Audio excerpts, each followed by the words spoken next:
Welcome to Bridging the Bayou, where we will explore what it means to work, live, and play in the Bayou region.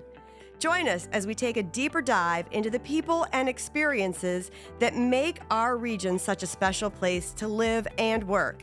On each podcast, we will talk to individuals who are making our region grow and go, who are making strides in uplifting our community.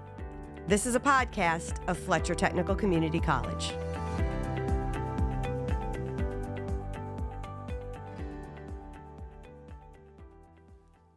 Welcome to Bridging the Bayou, a podcast of Fletcher Technical Community College. I'm your host, Christine Strickland, Chancellor here at Fletcher Technical Community College. And we are excited to welcome our guest for the day, Dr. Danielle Vauclin, who is the Dean of Nursing and Allied Health here at Fletcher Technical Community College. So welcome, Danielle, to Bridging the Bayou. Well, thank you. Excited to have you here. Great. Well, look, we start each of our podcasts with our 5-on-5. It's 5 questions in 5 minutes just to get to know you a little bit better. So are you ready? Sure. Okay. Sure. So question number 1 is, what first sparked your interest in nursing and what ultimately led you to your career in nursing education? Wow. Okay. So I have always wanted to be a nurse. Even when I was a child, I don't know why. Maybe it was just in that time growing up that most females were nurses or doctors. You know, I knew I wanted to be in the medical field. So there wasn't really anything particular. It's just what I knew I always wanted to do. I was noticing as I was working in other areas of nursing and I was in a hiring position that a lot of the individuals I were hiring didn't share the compassion that I felt like I had. And my thought at the time was that maybe if I could reach these individuals in school, I could help to instill some of that. Fantastic. Fantastic. Did it. So tell us, have you had a significant or important mentor in your life, either personally or career-wise, that you'd like to share? I could say you, for sure. Oh, well, thanks. Yeah. You know, not trying to get brownie points or anything. But and then a few people that I've worked with, like at some of the hospitals. Yeah, so maybe it's taken a village? Yes, it has. It has. Excellent. It has. Well, tell us about a book that you could recommend or that you love that's had an impact on you. So I have not had much leisure reading time lately. Okay. But in the Fallout group, the last book that we read, Hardwiring Excellence in Education by Janet Pilcher, I really liked that one. It taught me a lot about leadership roles and how to manage individuals, and I felt like it was really going to help me in my position that I'm in now. Great, wonderful. And for those who are listening or watching, FALA is actually our Falcon Leadership Academy. And so we identify leaders that we have in our own institution, and they go through a year-long program where they get to explore their own leadership and explore all the aspects of running a community college and technical college. So it's hopefully been a great experience for you. Has. Wonderful. Well, I'm excited that you picked that book from your leadership class to share with us today. All right, question 4. What's your favorite part of the hospital to work in? Oh, I was a cardiovascular nurse, so I always worked telemetry, and that is my passion. The cardiac system is my passion. I was on 4 North at Terrebonne General for a long time. And if I had to do it again, I would do exactly that. So, yeah. So for those of us who maybe aren't in the nursing field, what is telemetry? Telemetry is when they put the electrodes and monitor your heart rhythm. So, yeah, we had the cardiac patients there. Excellent. Well, I learned something new today, too. So we're having a good session here so far. All right. Talk to me a little bit about your hobbies and activities. What do you like to do when you are not Dean of Nursing and Allied Health at Fletcher? Sometimes I just like to lay around the house and do absolutely nothing and let my brain rest. But other times, I can't say I have any particular hobbies, but I just like being around friends and family, I like outdoors. So whether it's a cookout outside or watching a football game and things like that. Very good. Yeah. Having special people in our lives and people to be with is really important. Yes. So good downtime activity. Well, thank you for playing along with the 5 on 5. We're going to maybe talk a little bit now about Fletcher and Okay. your role here in our nursing and allied health programs, because I know they are on fire and you guys are moving and shaking the healthcare education sector up here at Fletcher. So I want to just take a minute to highlight some of the things you have going on. I'd like to start off by talking about our nursing program. And we've heard a lot about the need for skilled healthcare workers in Louisiana. Maybe you could talk a little bit about what is our program doing to really meet those needs of our community? Right. So I began as the dean in January of 2020. Was a little whirlwind there for the first 3 years with the COVID and COVID. But at that time, our enrollment we have two programs, the LPN and the RN, ASN RN, and we were taking in 20 students in each one.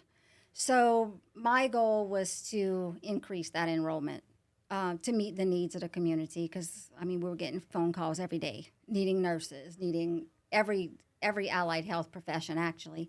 So since then, we have added a bridge program that'll help LPNs come back to school to get their RN. We've added several other programs to help people just get their foot in the door. But I'm happy to say that this fall, between the RN and LPN, we had 40 students. This fall, we enrolled between LPN and RN 110 students into those programs. Wow. And then in the spring, we will be taking our first spring cohort of ASN, and we have 20 students coming.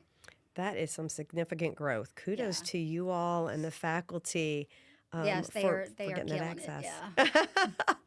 That's wonderful. I want to circle back to something you said in your first 5 on 5 questions, and you talked about what kind of prompted you to get into nurse education, healthcare education, and you said it was because when you were hiring some students or hiring employees in, maybe you were seeing a gap in the skills that they needed in the workplace versus what they were getting. Can you talk to us a little bit about what are the skills that a nursing student needs to really be able to demonstrate to be successful in today's healthcare environment? So number one, compassion. It's not a learned skill, but maybe we can teach a little bit of it. That was my whole point in coming into education. Professionalism, definitely, and then technology, definitely. We are incorporating a lot of technology into our learning, into our teaching, should I say, with the simulation events that we're doing. And it just prepares the students for that critical thinking that they need. They have to think in a second, and make a decision in a second to perform their skills. To save the lives. Well, let me take a moment just to tap into that, because I think that is one of the things that I've been most impressed with since you joined the team here at Fletcher is those simulation exercises. So I know the past few years you've done experiences for the students where it's actually been cross-discipline. So it's been students from respiratory, surge tech, nursing programs where you set up a scenario and they actually respond to that as if they are in the real setting. And I think you mentioned the critical thinking skills, the ability to kind of think on your feet and respond accordingly. Can you talk us through what is one of those scenarios? Okay. Who's all playing a part in that? And how do you evaluate whether or not you see success? Okay, I can do that. So yeah, we have the perfect atmosphere, perfect opportunity here with all the different programs to run a scenario like that.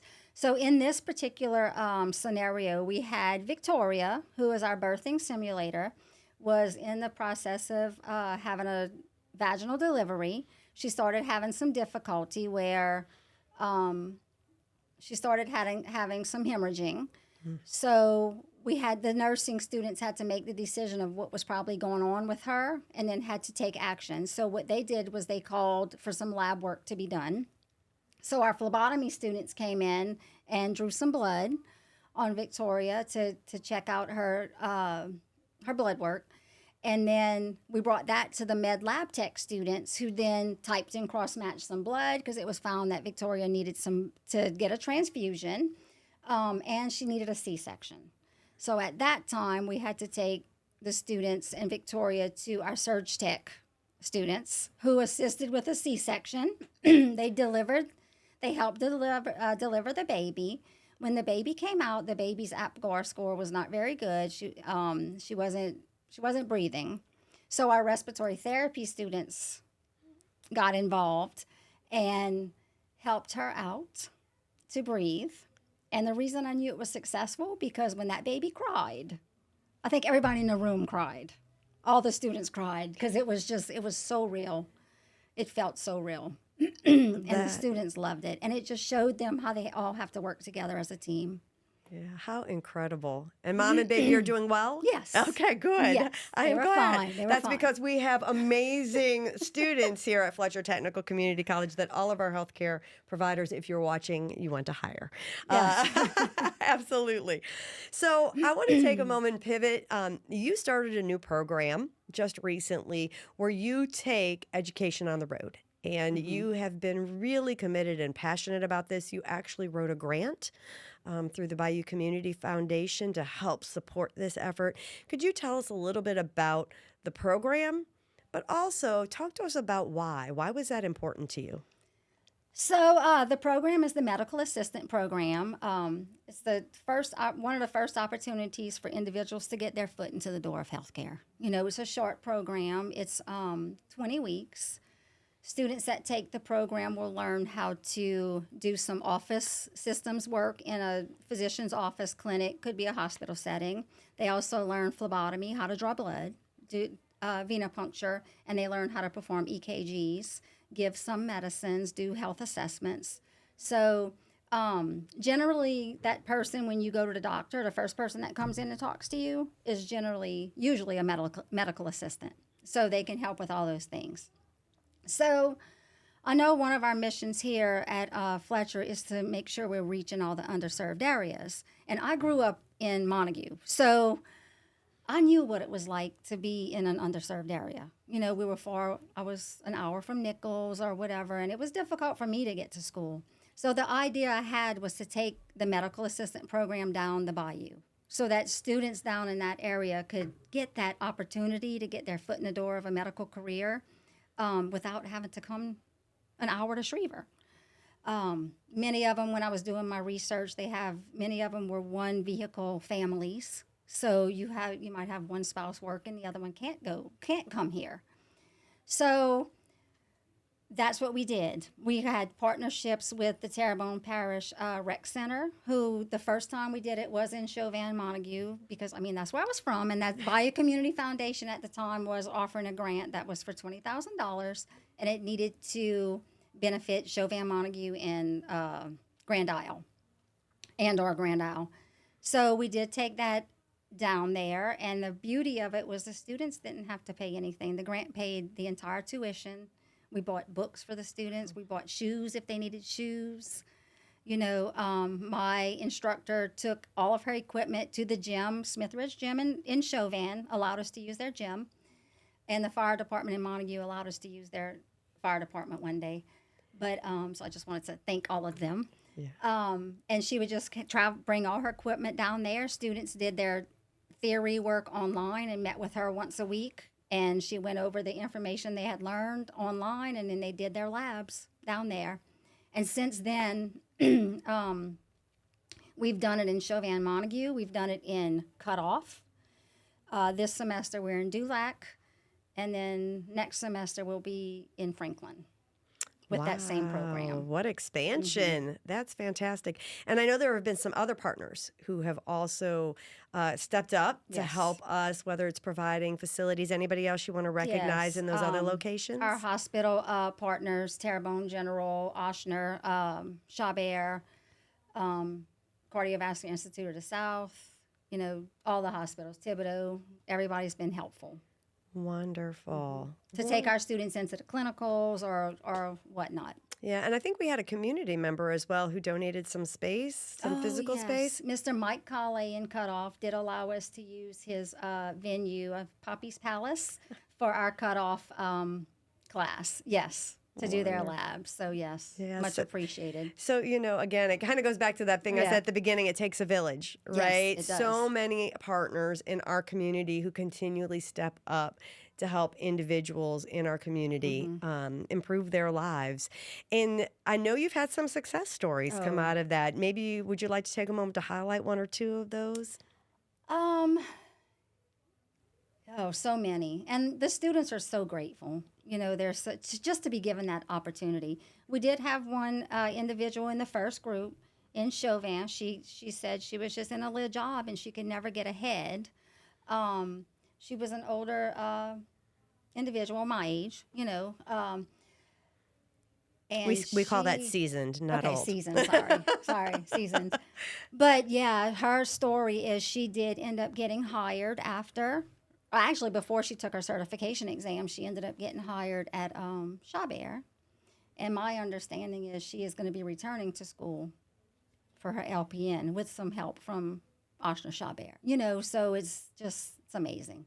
Yeah. It just gets their foot in the door and they can just keep going. Yeah, it's that entry point into a new career that allows many of our students, right, here at Fletcher. That's one of the things that I think we do exceptionally well is we help students continue their education and continue to get access to better careers, those high-wage, high-demand jobs, while still being able to attend to life and the life commitments that they have. So kudos to you for developing that and bringing it to fruition. And then, you know, I'm just excited to watch the growth that we're seeing with that program. You also started another new thing here at Fletcher, which was some summer camps. Oh, yeah, that's fun. Yeah, and so maybe you could talk a little bit about the summer camps, who comes, and if we're doing them again maybe this summer, maybe you could share a little bit about that. So when I came to Fletcher, I started going to some of the high schools to talk to the students and, asking them, well, do you know what Fletcher has to offer? And everybody always knew nursing. And, because that's the biggest one, but we have so much more in the healthcare, in everything, but in healthcare, we have respiratory therapy, surgical technology, sterile processing, phlebotomy. So I wanted to make sure that students were aware and could maybe make that choice before they started college, which one they wanted. So the idea was to offer a summer learning experience for 9th through 12th graders. Again, I was blessed to have a grant from Capital One to help with that, so students didn't pay very minimum for it. And every day they'd come and we'd do hands-on things. One day it might be nursing, and we did all kind of we let them birth the baby and let them do all the fun stuff in nursing to see what it was about. And then day 2 might be med lab tech, where they're going to go and look in the microscope. So every day it was a different hands-on experience with one of the different programs, just to give them an idea of what they might want to do in healthcare. Because some of them do know they want healthcare, they just didn't know what, exactly what. Yeah. And it has grown. We started, I think 2 years ago, we took in 20. This past summer, we took in 40. The summer coming, we're going to do it twice. If I don't have the dates in the top of my head, but the first time we're going to offer it for 9th through 12th graders. And the next one, we're actually going to try to open it up to 18 and older. Because I feel like there might be some 23-year-old individuals out there that might not know what they want to do. So we want to try that and see. Yeah, I think the average person changes careers 5 or 6 times in their lives. So I love the idea of giving people in our community who maybe are considered that non-traditional age student an opportunity to explore a new career without maybe having to say, I'm going to quit my job and just go back to school and hope for the best, right? How wonderful is that? We also take them on the last day to one of the hospitals. We went to Terrebonne General and Oshner Chabert the past couple years, and they took tours of all the different areas they learned about. So the hospitals have been wonderful with the students, and they also get a CPR certification. Awesome. So, and I know you said you don't have the dates quite yet, but I'm assuming that when those dates are published and you're ready to announce, you'll see those on social media and on our website? Yes, definitely. Excellent. Yes. Wonderful. Well, thank you so much for bringing that to us. What a wonderful opportunity for our community to explore some career options, right?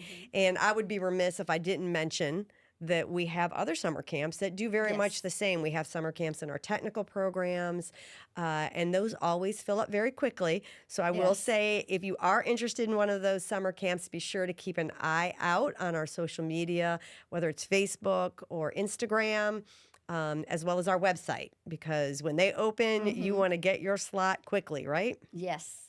Yes. Wonderful.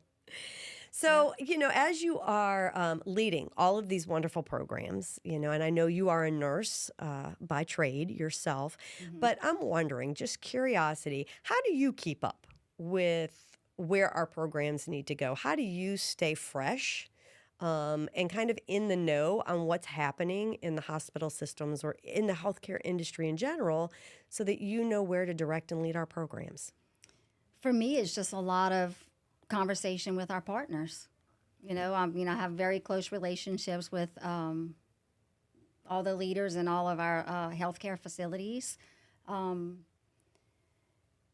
And we have our advisory board meetings where they tell us what we need. I mean, not too long ago, I had Cardiovascular Institute of the South came and needed cardiovascular sonographers. So that one's coming. We have our first class this summer.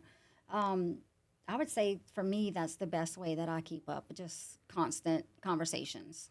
Yeah, and we've been really lucky here at Fletcher that we have a lot of wonderful business and industry partners Yes. who give of their time and give of their knowledge to help improve our programs. I think it's probably the thing that makes us really nimble as well, because we're hearing directly from people in the industry what's working and Yes. what's not working. And then from there, you take that and make any changes that you need to in classes or in what you're teaching to make sure students are best prepared for the workforce. Yes. Yes.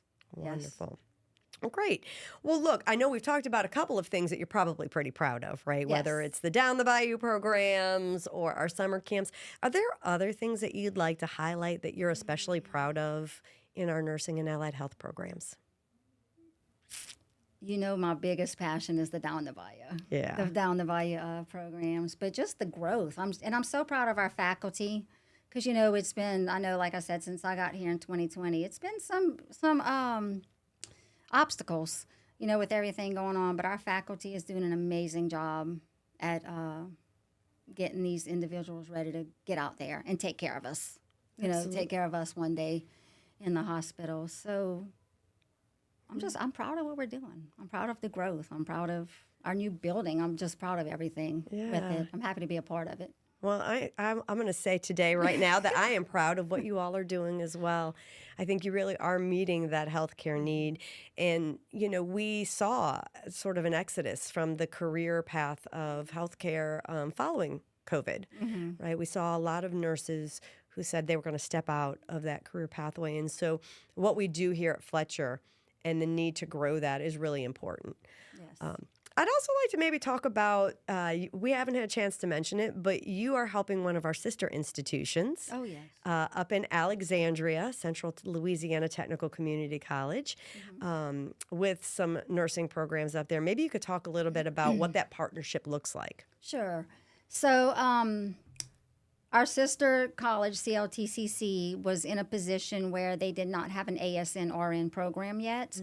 They had several LPN cohorts of students, but they wanted them to try to fill the need there in Rapides Parish for the need for RNs.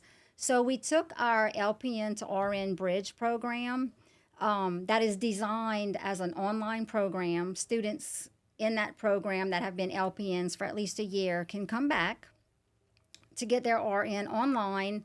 We bring them on campus once a week for labs, and then we have scheduled clinical rotations on weekends so that they can stay working. So it was the perfect program to be able to bring at a distance. And that's what we did. We brought it there. I think this is our second cohort.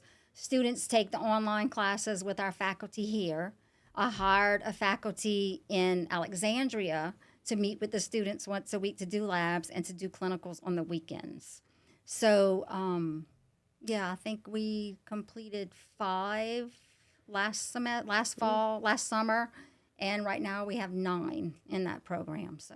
Wow, that's great too. That's great growth. And I was excited. We do our nursing pinning ceremony at the end of the program. And I know this past nursing pinning ceremony, a couple of those individuals came down and participated with us. So they actually get to participate in all the celebrations and the traditions of entering the profession as well. Yes. That's wonderful. That is wonderful. So, somebody's out there listening in or watching us today and they say, I think I might want to explore one of these programs or learn more. How can they, who should they reach out to? What's the first step they should take if they say, I think I want to be a nurse and I want to go to Fletcher? Call me. Okay. Call me. Fantastic. We're here. Just reach out. Yeah. We'll be happy to take them on a tour of all of our neat little labs that we have here, to show them everything we have to offer and give them some one-on-one assistance. We're here. You know what you just said is one of the things that I love about Fletcher. You said, call me. There's not a whole lot of places where maybe even institutions of higher education where the dean is saying, call me personally. I want to help you get enrolled. So you can certainly reach out to our enrollment and our admissions, but, just highlighting the personalized attention that I think students get here at Fletcher and the access they have to all levels of administration. I know I have an open door policy. I know you do as well. I know your team meets regularly with prospective students and students. And so just that's a pretty cool, feature of coming to school at Fletcher. We have something for them. We can help them. There you go. Well, look, I want to end up with 2 questions. So I always like to, this one's going to be a little of a surprise question for you. It's not painful, I promise. But I did a little research on you before you came to visit with me today. And I learned that you are quite the cook. In fact, someone said she can take just about anything in a refrigerator or in a pantry. She can throw it together in some sort of recipe, and it always turns out delicious. And my question to you is, what's your favorite thing to make? What's your favorite thing to cook? I know that was Miss Roy that told you that, I'm sure. And I do not share my sources. For some reason, her favorite thing that I cook is vegetable soup, which I brought her some the other day. Really? Yeah. What do you put in it? V8 juice, beef stock, and she just loves it. I like cooking. I can't cook small stuff, but I like cooking gumbos a lot. Yeah. And I like entertaining foods like spinach and artichoke dip and just charcuterie boards. I like doing stuff like that. Fantastic. And we're coming into gumbo season. If it will ever cool down and maybe we'll stop having storms and things. It's cool inside. It is? Oh, well, good point. Good point. Well, you better call me the next time you make a gumbo and bring it to campus. How about that? Okay. Call it a deal? Deal. All right. So the last question I have for you is a question we ask all of our guests. Do you have a piece of advice that you would like to share with our listening audience, something that you would like for them to take away from this podcast? It's never too late to come back to school, to give back to the community in a career that you're going to find that you love. One of my faculty always, when she's advising, and I love this, the way she says this, we'll have people that say, I'm 50 years old, or whatever. I'm 50 years old. I can't go back to school. And and she's like, well, you're going to be 50 anyway. You just going to come back to school. So you're never too old. If there's something you want to try, just come and let us help you. Let us help you meet that goal. That is great advice. Great advice. And I hope anyone who's out there is listening who might be inspired by our dean here today, that you take that advice and reach out and let us help you explore what options we have available at Fletcher Technical Community College. Dean Danielle Vauclin, I'd like to say thank you so much for joining us here today on the Bridging the Bayou podcast. It's been a joy to spend some time with you today. I appreciate that. Well, thank you. Wonderful. And for our listening and watching audience, we hope that you've enjoyed this podcast, Bridging the Bayou, a podcast of Fletcher Technical Community College.